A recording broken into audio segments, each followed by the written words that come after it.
xildhibaanada baarlamaanka Soomaaliya ee sharafta leh ee la soo qaybgalay munaasabadan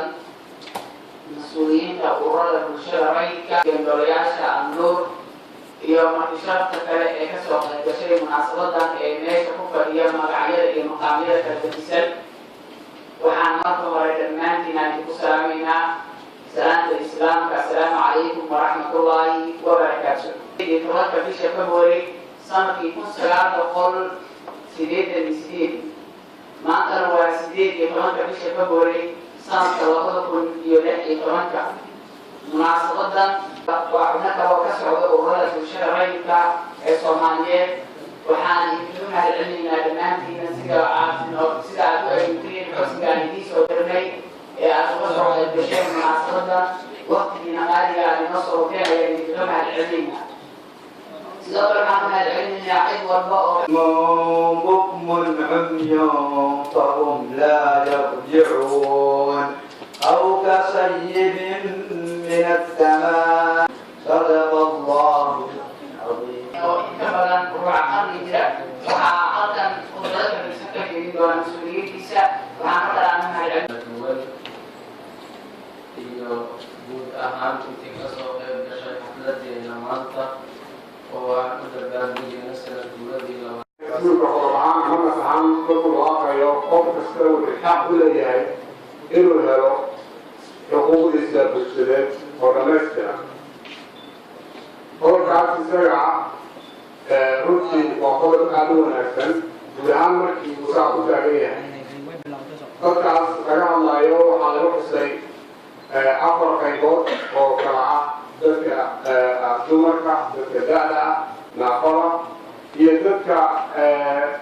lahayd socdo taariikhaan taas ay Soomaalidu xaduudka ay ka gashay marka qofku wuxuu korinayaa ama qaanuunku wuxuu dhigayaa in dadkaas loo helo xuquuq aasaasi ah oo lagu ilaalinayo ama gudoomiyaha ururka SWC halkaan kale fadaha qaadaayo ku socda ururada haweenka madaxda ururka aragtida la saaq marka waxaan rabnaa hadduu ilaahay qadardadaas in waxbarashadooda lagu dadaalo aad iyo aad waxaan u mahadcelinaynaa mar walbo takhaatiirta aragga sababtoo ay kula soo jeediyeen in meeshaa maanta xafladan weyn oo maamuuskala samayno 28 sana laga joogaa waxaan oo ka muuqda joogtaa horumar gaaraya la ku furkaa la kulmo xogaa imtixaankaas yar qaadayay marka waxaan ka rajaynayaa dadka meesha ay ku lugoodo inay ahaadaan fadhiistayaal oo dadka indhaha laga istaago bas gacanta lagu shubo wax u qatanayso qofka indhaha ay wax la baraa u dana bas haddana wax la baro waxaa fiican hay'adaha dawliga inay ka shaqeeyaan adduunku waa horumaray lama joogo هذا الكلام هو بيحسن عن الله وقرآن عالم.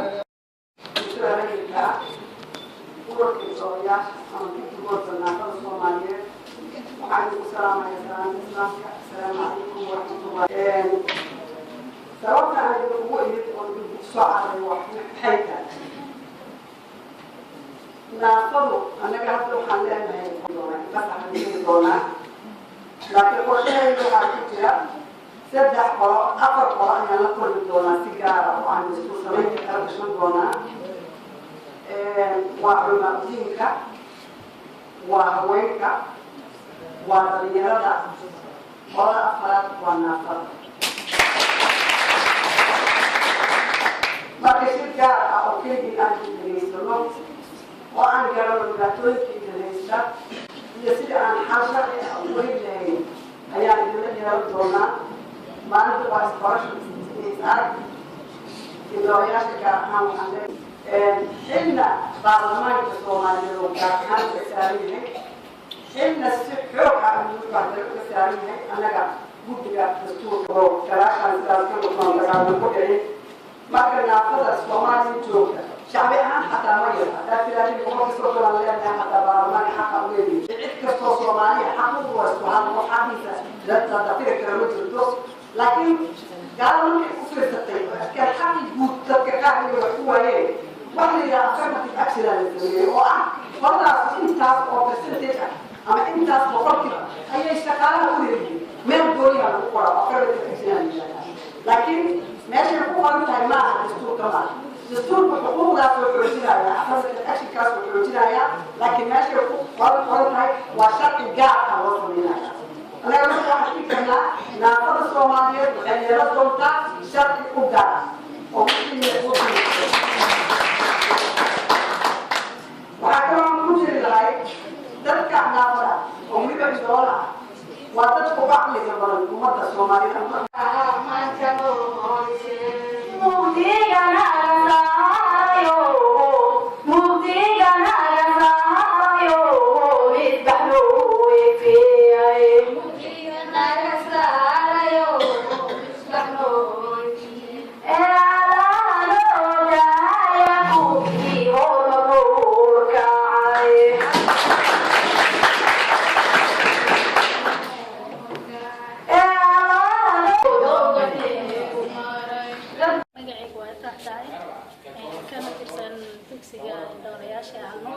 kana mid ah barayaasha dugsigaas